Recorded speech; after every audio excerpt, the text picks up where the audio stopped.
Hi, I'm David with EV World News. We talk about electric vehicles, green energy, and the stock markets. I'm here today with our founder and chief editor, Bill Moore. How's it going today, Bill? Hey, it's good. I'm going to do the interview to hold off not eating my bagel. Oh man. Um, Cream yeah, well, cheese and apricot jelly. The apricot jelly comes from orchards in France. That's how elite I am. oh, you don't have some. What are the berries they only sell at IKEA? You don't have, there's a jam, lingonberry or something like that. It's the only place you can get it, you know.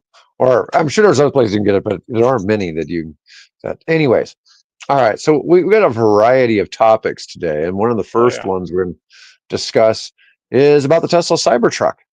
And oddly, and this is kind of will segue into some other things that we've got going on today, but the Cybertruck is now eligible for the $7,500 federal tax credit. Now, obviously, this is an $80,000 or less model Cybertruck, but they have enough American-made battery components that they qualify, and so it looks like it brings the price down to 72,490. So I guess the price is 79,990 on the Cybertruck. There's also an additional $1,000 military discount, and it's like, how many military people are buying one of these? Um, However, this is kind of interesting. The same article says, though, in Canada, the price for the Foundation Series Cyber Beast. Now, the Cyber Beast is not the model that's $80,000. It's an all-wheel drive one. The Cyber Beast is like a tri-motor, all that crazy speed. The price went up 11.5% and starts at about $182,000 Canadian. Yeah, but that's I don't know what the difference is between the U.S. dollar and the Canadian dollar, but I thought that was interesting because we keep hearing all this stuff about, hey, what's going to happen with the EV tax credits? Are they going away? Yeah. You know, and things like that. So I thought that was, you know, somewhat pertinent because we keep seeing more and more vehicles that are becoming eligible, and these manufacturers have spent money developing infrastructure and jobs in the United States to qualify Yeah. for these, and I don't want to see those go away. I mean, it's not fair to those manufacturers for putting in the money only to have a new administration come in and stomp on that. And they're not like unfairly cheating the workers is what the government's wanted. But you're always going to have changes from administration to administration. I even wonder, like with the loan program office, we had Jigger on here last week to talk about Right. what he did. Well, so under a new administration, will they all of a sudden start providing more money for oil and gas exploration? I mean, they weren't doing that during Biden. Well, the guy that they just appointed as the Department of Energy, the head Secretary for Department of Energy, is a former oil executive whose specialty was in Hmm. fracking. Hmm. So what does that tell you? Yeah, but I'm just saying, that doesn't mean, it means he understands energy, right? But it Well, could also mean he's going to yeah. have a leniency towards helping out companies in that space. But Do they you know need that? Do they need that help though? and Did that's you always a see big question. when you see the amount of subsidies they get and tax breaks they get compared to, let's say, renewable energy, you know, they get plenty of help, plenty of Oh, help. there's no question, no So question. if Doge wants to take something on and look for some spending cuts, how about you take a look at all the tax break you're giving these guys? Well, see, then he'd be accused of um, trying to increase the value of Tesla. Oh, Oh, he's going to get that regardless, though, right? yeah. So, Well, and so far, that's not working out. It's working out kind of, depends on what day. One day it's really like seesawing back and forth. It's like, oh, Tesla sales are down here. Tesla sales are down here. They're up somewhere else. And all well, these. What is it?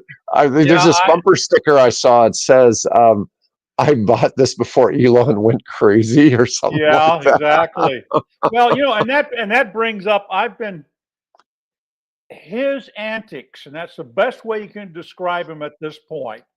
That's being charitable. His antics up to this point would suggest to me that he is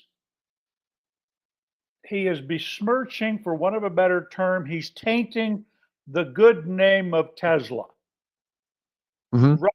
Because of, you get more and more, the sales are collapsing in Europe. And that's not me. Like I mentioned to you in an earlier email, just go on to EV World to the search engine there on the right below our video, and just type in Tesla and see what pops up in the last 10 searches. I mean, it's just they're having some serious branding problems because of what he's doing. So I am wondering whether because they're great products, but you've got this guy who is clearly causing issues for lots of people now. Hmm. Um, that maybe it's time that they take a look and the board get a little proactive and active here and think about getting him out of the position of having anything to do with the Tesla electric car brand. If he wants to do his robots, fine. If he wants to go to space, that's fine. If he wants to bore holes under Las Vegas, that's fine. But as far as the Tesla brand, I think it ought to go back to Martin and Mark, and go back to the guys that created the damn thing, and get yeah, Musk, sure, he's done a lot, and he's risked Hmm. a lot to get the thing to where it is. But boy, has he gone off the deep end here. So, I mean, I want that brand to survive, and at the rate they're going right now, I have my doubts. I really do. Yeah. Well, I think a lot of us have always considered Musk to be the mad genius. You Now, know. mad, certainly mad. Yeah. Genius, you know, he's very good about the people he hires. That's for sure. Although I'm not Mhm. quite sure about hiring, guys that are under 25 years of age to go into the federal checkbook and and start playing around and snooping around, for people's passwords and things like that. This crap that happened, last Saturday night. So those nope. He's overstepped his bound. He's as people have found, he's want to come visit you and stay longer than you want him to stay. And, and this is what he's doing with the federal government. Oh, I spent $275 million on your campaign. Let me run the government for you. That isn't how it works, Elon. That's not how it works. It might work at Twitter, and look how well they're doing right now. Mhm. So anyway, I'm venting, and but this is, I want that brand to survive. I love that brand. It's done so much for the world of electric vehicles. And all that's happening now is we're just seeing people being turned off by it because of what he's doing. That's Well, my we'll view. see how this plays out. No, I'm with you. So we've been on here, or at least I've been promoting my idea for a sovereign wealth fund for the United States. Right, And right. here Trump stole my idea today. Okay, or at least, or sometime in the last 24 hours. And I really don't know what to think. That was going to be part of my political platform in 28. I Right. was thinking about running as an independent. I keep forgetting I was born in Germany, so that makes it tough to run for president. But you know, still, you Yeah, just but your parents were American, right? not when my dad was, my mom wasn't. Well, same here. My dad is an American citizen. My mother's a German, so we share that in common. Yeah, I have no. I'm not sure about my eligibility's always been in question. But anyways, that being said, I had seen where a couple of senators from both sides of the aisle had proposed this. I went looking it up. It was back in 23. So it was a couple of years ago that were proposing the sovereign wealth fund idea as a Mhm. way to shore up Social Security. Right. Now, the TikTok news, I'm like, Yeah, unless the thing is, a lot of these social media companies, when they go public for enormous sums of money. Maybe they're thinking something like that, but the idea of a sovereign wealth fund for the United States is it should be the money should be specific to solving some problems the country has, and Social Security is a Right. huge one coming in right now. I Not realize this doesn't. not buying TikTok. Well, that one's kind of a weird one. So my thought was more along the lines of what Jigger Shaw was doing for the Department of Energy, running the Loan Mhm. Program Office, Right. would be something where they're stimulating American manufacturing, Yep. different things, using American natural resources. Because this is basically how countries like Norway and Saudi Arabia. So you look at um, the, the Saudis. Now, obviously, we all know they get their money from oil, right? But what have Yep. they done with that money that they have in their sovereign wealth fund? They've invested in Lucid. They've invested in Rivian. They've invested in a whole lot of things in the green energy Yep. space. Well, Now, lots of it's a lots of minuscule solar. amount of money to them. Okay, it's been a tiny amount of money to them compared to what they bring in. But I'm just saying they're doing other things.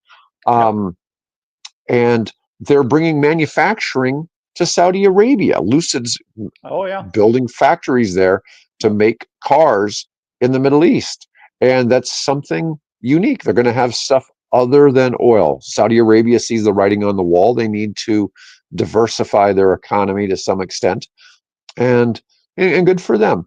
And the United States, I think this is something reasonable. The United States has a few times, back in when the car industry and everything, when we had the financial crisis from 2007 to about 2010, Hmm. the federal government went in and they actually made like 8 of the largest banks. Well, some of them needed the money for they call it the bailout, but it was a loan. All of those banks paid that money back with interest. Some of them didn't even want the money. The federal government said, you really have to take it because Yeah. we do not feel you're going to make it without it. And it worked out. And now Ford didn't take the money at that time, but GM and Chrysler, which is now Stellantis, took the Right. money. And Chrysler, still exists as part of Stellantis. I mean, it didn't completely work Yeah. out, but the government got paid back on that. Okay, and made a little money. Probably not huge interest rates or anything like that, but they made money. And the thing is, if there's ways that the federal government can help, because I say on this show all the time, look, we're here to talk about EVs. We want to see the big three making EVs. We also don't want to see them go out of business because we know that they're important for the American economy. And so at the same time, I think it's important to do things that shore up those institutions because it's not easy for them, that there's as many financial institutions that can go out and back those companies. Right. So I think there's things to be done. When we had when Jigger Shaw was talking about things the Loan Program Office has done, they've made money. They've lent money to Tesla, Ford, GM, and Stellantis, and a lot of other places. He was saying that what they do, 1,300 loans and grants in 4 years. I mean, it was a crazy number. Yeah. But I'm just Yeah. saying the sovereign wealth fund. So, but the things that he was doing were all related to clean energy.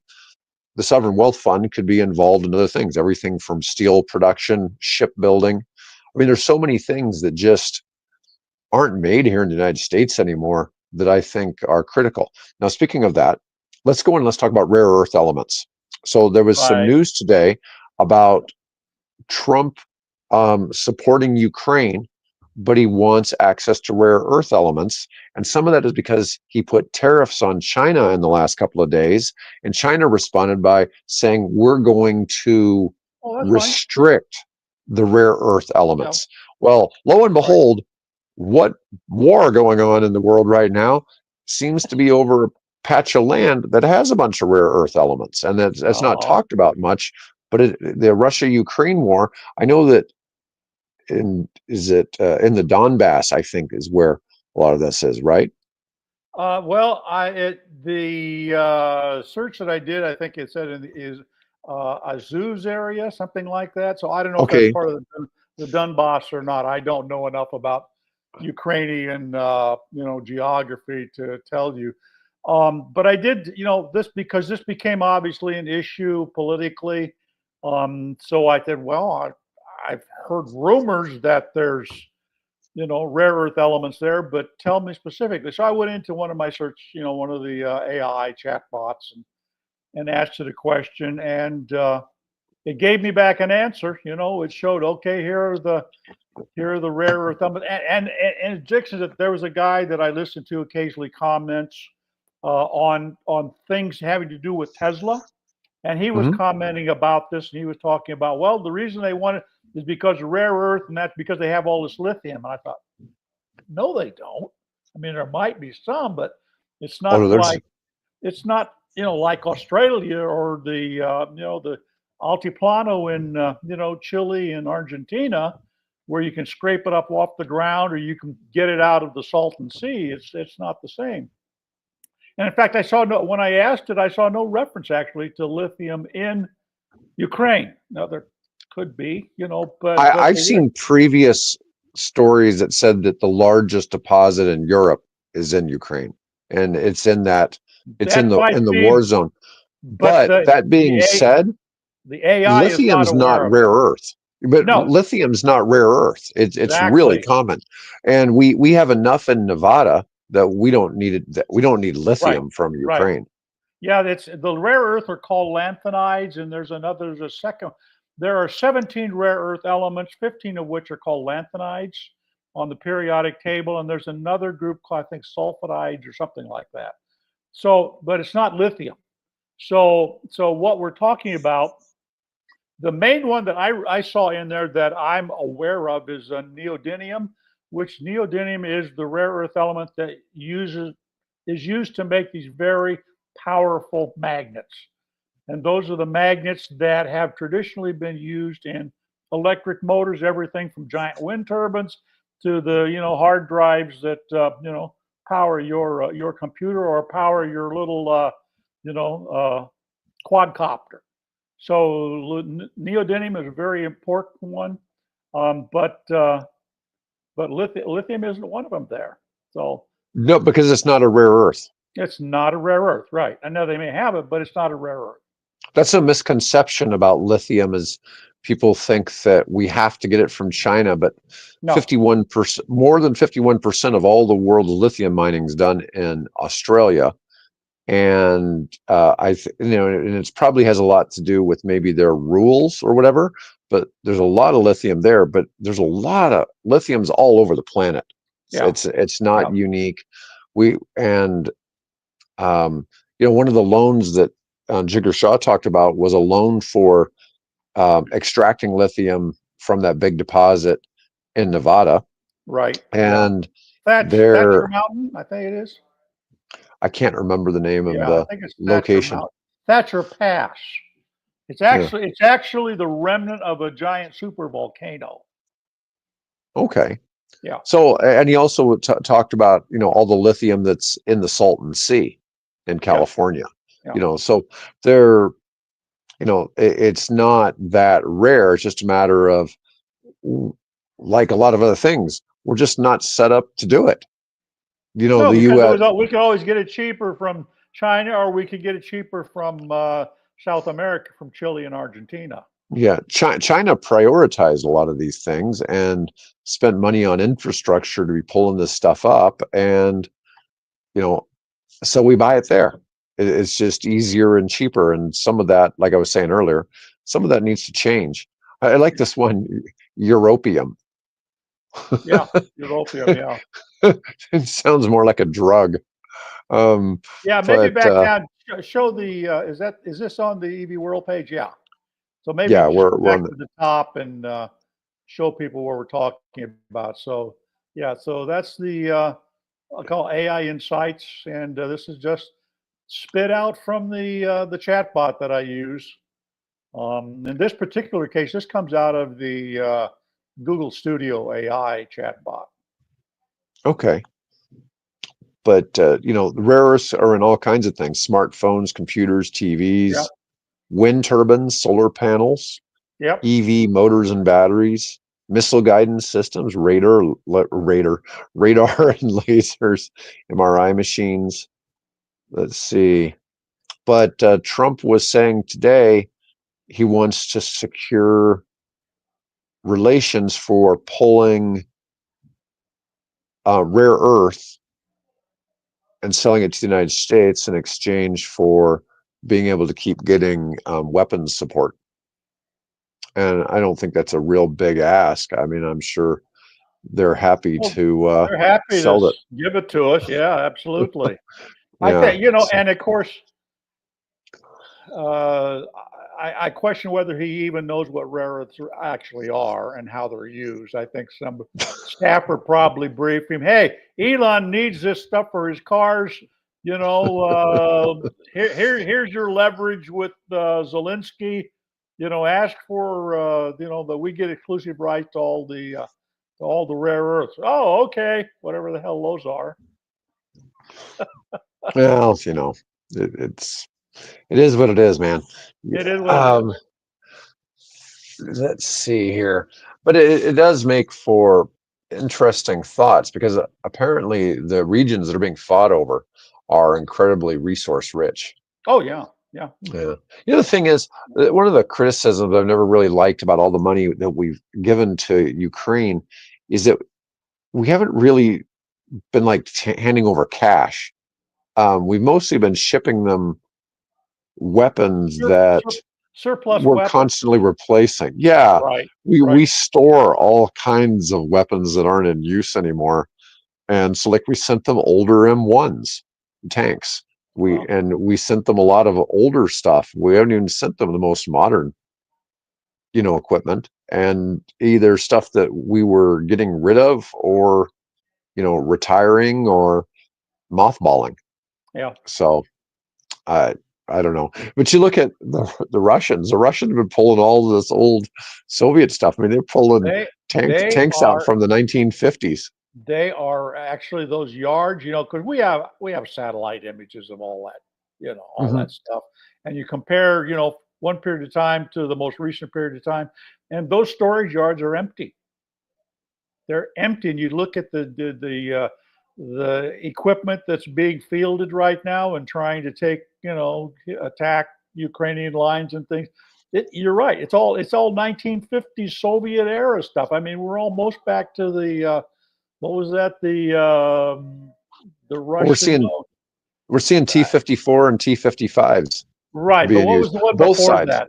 Yeah, You're not talking about like T-34s or something from World War yeah, II. yeah. T-34s from World War II. I mean, obviously No, we're they're not not going to see that. they're not there, but Korean War vintage and up. Yeah. I remember when there was a thing with the rebels doing stuff, and back in like 2014, that somewhere there was a piece. There was an IS-3 Soviet tank from World War II that was on some pedestal, as a display, and they got Right. it functioning and used it in combat.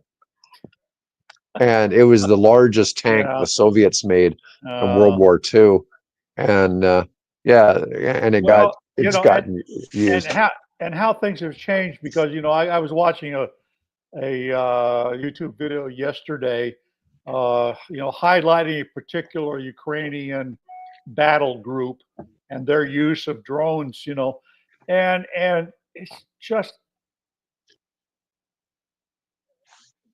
it's just heartbreaking. I mean, I they fly these little things, quadcopter, like the quadcopter I have over here. They fly that thing over there, and there's a hatch open, you know, and they fly down in it, or they drop the grenade or whatever it is, the mortar shell. They drop it right in the hatch of this thing, and I'm thinking, oh dear God, please don't let there be anybody inside. Yet those guys have gotten, they it's completely changed how warfare uh, is being fought today. And just like the introduction of the tank in World War One, and airplanes in World War One, this is completely changing the face of it. And it's just, I'm heartsick. I just, to see these things exploding and flames gushing out of them, and Some of them are obviously manned. Hmm. There was one of the shots where there was a battalion. I think it was like 7 or 8. It was led by a tank, and then 7 behind that were 7 armored personnel carriers, Russian personnel carriers. And they hit the first one with a drone, the tank with a drone to slow it up. And then they slowed the column up. And then these British-made anti-tank missiles took one out after another, out after another, out after. And it was just that whole line of equipment was destroyed, and all the people with it. And it's sickening. It's heartbreaking. It's Oh, it war. is. It's It's just and hard to fathom this keeps going on and on. and I on and saw on. some crazy statistic that says that this year the Ukrainian um, manufacturing expects to produce 4 million drones. Oh yeah.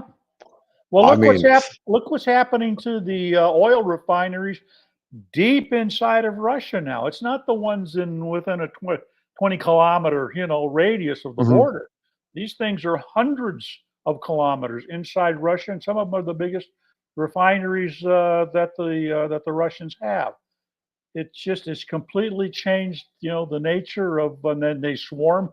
They'll do a swarm, and that'll distract the what air defense systems they may have, and then the other ones sneak in from behind and take out whatever it is the target is, be it an oil refinery, be it an ammunition depot, whatever. yeah, it's just wild to think that they're making that kind of quantity. I mean, Oh, I know. 350,000 drones a month. I mean, they're making 10,000 plus a day. Yeah, And I'm sure they're going through them. I'm sure they're getting yeah. destroyed, or whatever. But you got to imagine the Russians are making a similar quantity too. And so that airspace, just all the Well, drones, it's got to yeah. be just nuts. Now, what I've heard, and I can't verify, and I don't know, is that we want to launch, in effect, a raids across the border into Mexico to hit the cartels. And apparently, the cartels are arming themselves with drones.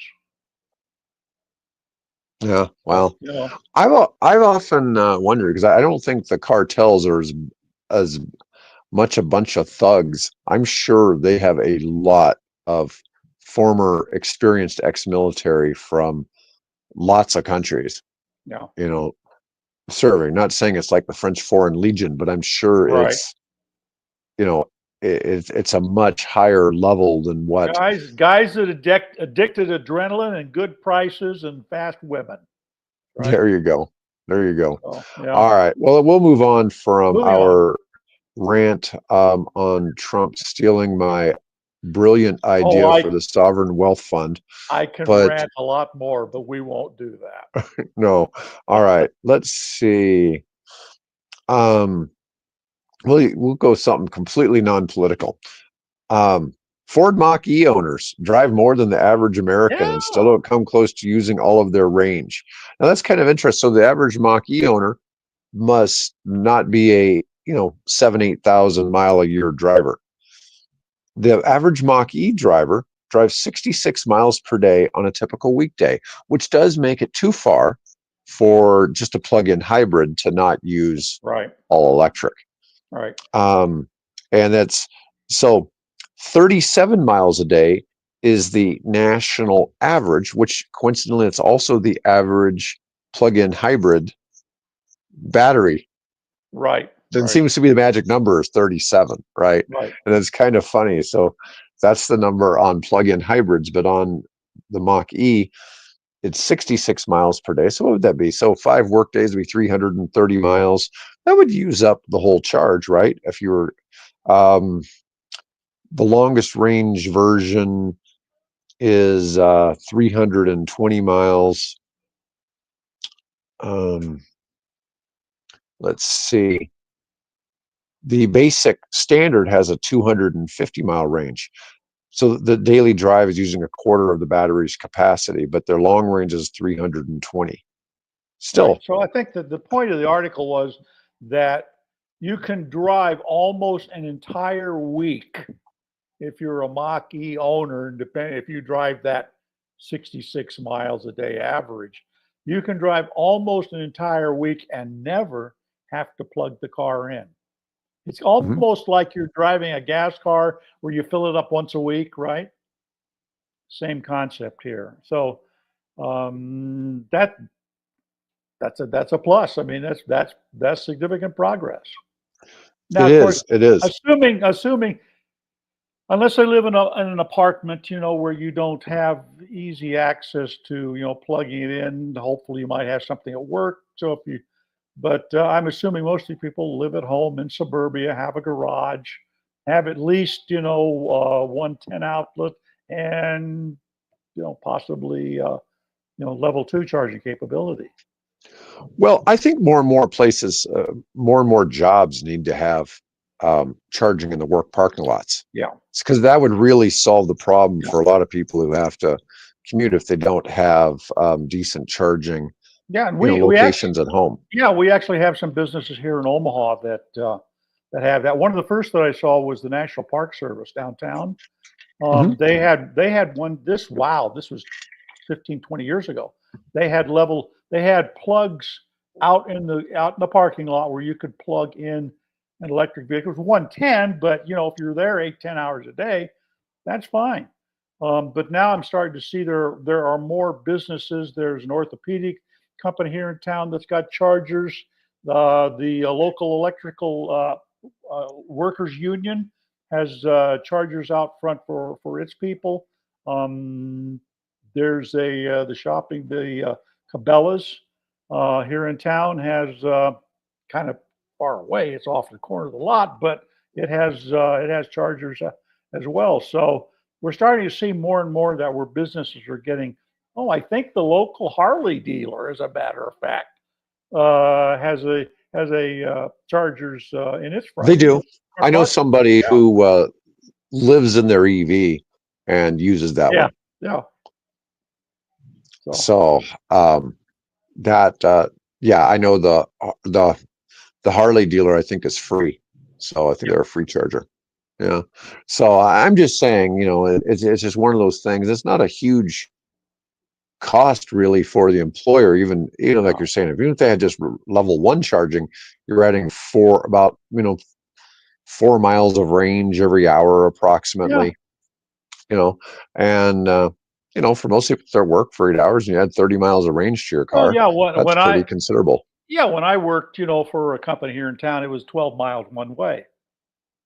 I could have, if they'd had a charger there, I could have. Of course, I didn't have an EV at the time. I had a Honda Insight Hybrid, which got 60 Mhm. miles to the gallon. So, it Right. wasn't like it's a big deal. But, if I were still It was working there and had sipping my fuel. EV, yeah, I was just sipping fuel. Yeah. All right, let's see.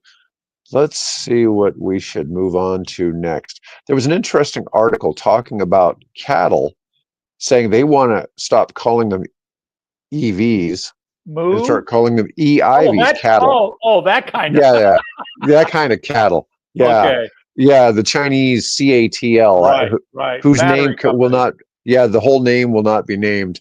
Yeah, the company the Nebraska pronunciation is cattle, folks. So Right. if you're Yeah. from Nebraska, you call it cattle. If you're from California, you might call it CATL or something else. But Right. here we call it cattle.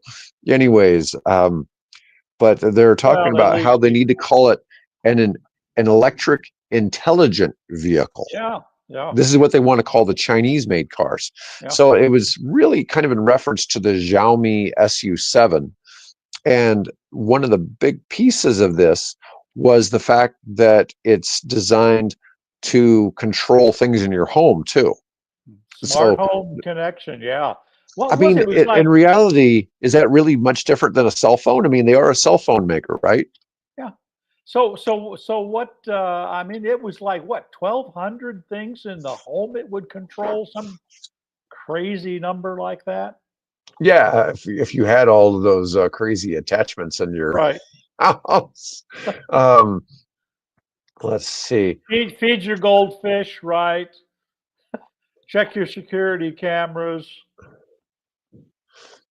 Yeah, and it's still it's funny to think that this is what, like a $35,000 car, Yeah. and you look at this, it's like, damn, no wonder they've sold 100,000 of these. Yeah, and it's a nice looking car. Well, it's basically a rip off of a Porsche Right. Taycan, but Yeah. still, it's yeah, Jim Farley brought one from China back to, I think, Chicago, was and he driving didn't around, or and he didn't want to give it back. yeah, yeah, he really liked it. I mean, he's like, this is real, folks. I mean, the Yeah, Chinese threat in the automotive space is way more real than people want to admit. But it's but just, that being said, I posted an article today that this invasion of Chinese EVs into Europe is not going so well. So, did we? Have you seen that one? I've not yet. Hold on Okay, just a second. I was okay, going to tell you. So the Xiaomi can remotely control over 1,000 home devices, yeah, integrating that's what it advanced was. connectivity and home automation. Also, it has driver assistance provided by 11 cameras, 12 ultrasonic radars, LiDAR, and the services of the NVIDIA Drive Orin platform. Yeah. Didn't realize, that NVIDIA was providing all that stuff for cars. And what was the article you were mentioning? Oh, that the Chinese of late, within the last 2 years, the Chinese quote invasion of Europe has basically stalled. They were making all kinds of wonderful progress in like 2022, 21, 22 timeframe, and the Mhm. last couple of years, they've run into issues with slumping demand, which is in fact, guys like Tesla as well, slumping demand, and of course, then the imposition of these uh, tariffs that are being placed on them. So Oh yeah. it's not a runaway invasion at this point. They're having a little more difficult time of it. So Chinese producers have gained an 8.5% share. Now I'm assuming this 8.5% share though is all Chinese cars, not just electric and plug-in hybrid. So I'm Well, going to that I assume don't. That I do not know. Yeah. um, but yeah, they're saying MG is down 3.5%, but they're being MG's being hit with a tariff as high as 45%. Yeah. Um, MG has lost the scepter of being the best-selling Chinese electric car in Europe. BYD, let me see, tariffs are 17% higher than the normal 10%. So I don't know if that's specific to Chinese cars, or, but if they have a normal 10% tariff on just cars in general.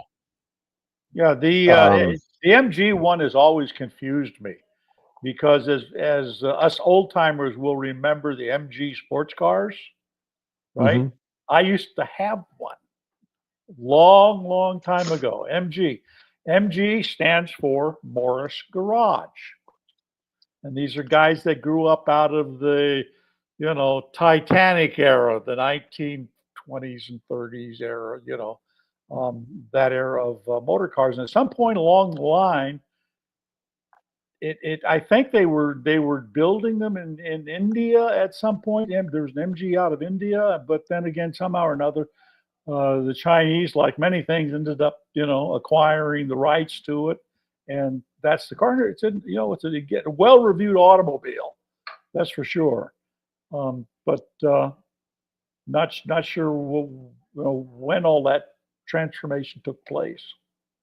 All right, I got one more topic Okay. I want to talk about. This one's kind of funny because we've discussed it a little bit before, but it's Pepsi and Tesla semi trucks. Ah, And yes, I've had right. people like, they're just hauling potato chips, but Pepsi says they're Oh, hauling soft drinks, you right. know, and the guy's trying to, somebody's trying to argue. It's like, potato chips are basically an empty van or whatever. And it's like, Yeah. no, no.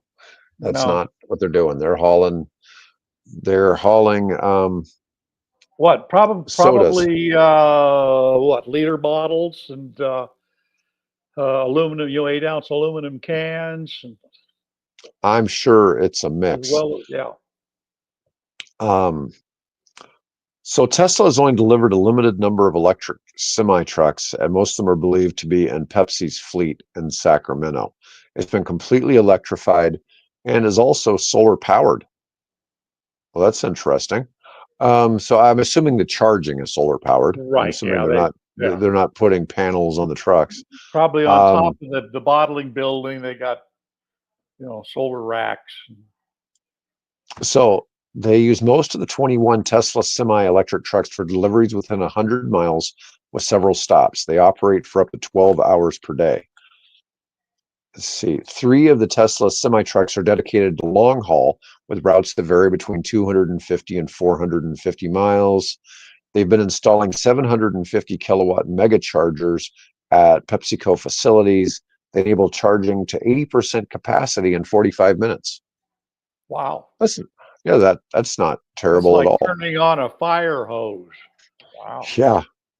Um, wouldn't want to accidentally get shocked by that cable. No, that would curl your hair. That's for sure. um, Pepsi noted the difficulty of installing that much charging power at the facility and said they will use what they learned from this to plan for future depots that will be electrified. I probably should have saved this for a Mike story because Yes. that Yeah. that'd be the thing, because Mike's been experienced with when like Amazon's going in somewhere and they want to charge 200 electric vans, and how do you get the grid set up to get all the Yeah. transformers and Yeah. everything to support all that, because that's a lot of pull. Yeah. um, I drive by that occasionally. Here of late, I've been going over on a Sunday afternoon to help our local EAA chapter put together an experimental airplane. And to do that, I drive right by the Amazon facility, and there are dozens and dozens of Rivian delivery vans. In fact, when I was coming back Sunday night, I had 2 of them that were headed back into the stable, I guess you would call it, to get plugged in. So yeah, I don't. That's a huge facility. I'd be interested to. Well, and there, if I'm not mistaken, there's actually a big substation near there. So maybe that Now, counts Pepsi's for it. also found some ways to improve efficiency of how much, how many miles are going for the amount of energy. Mhm. So they're saying they have an efficiency of 1.7 kilowatt hours per mile. Now, notice when we talk about cars, it's like the Tesla cars, 4 or and 5, like right? yeah, it's like 3.5 kilowatt or 3.5 miles per kilowatt Miles per hour. kilowatt. Yeah, This is the opposite. It's taking almost 2 kilowatts to go a right. mile. Yeah, so it's not as energy efficient as a car, but that's because you're talking something that's enormous and weighs as Huge. much as 20 cars, right? Yeah, yeah, So it's a big difference there, but that's where they're at efficiency wise. One of the things they've noticed is when going up and down the Donner Pass in Nevada, mm, the Tesla Semi regenerates a lot of energy from the regenerative braking. right. Remember, that's the story we had about the dump truck, right? That goes up to the top of the mountain and then comes back down, fully Mhm. loaded with whatever it's hauling, and they never have to charge it apparently Yeah. So because it uses less energy to go up the mountain. the off-peak rate for electricity in Sacramento is 14 cents per kilowatt hour, and it results in a 23% fuel cost reduction over the most efficient diesel trucks. Mm, That's a pretty big deal when you start talking about how much fuel those yeah, organizations use, because that's, other than the trucks themselves and the driver, you know, fuel's probably, I don't know, fuel's probably a bigger expense than either of,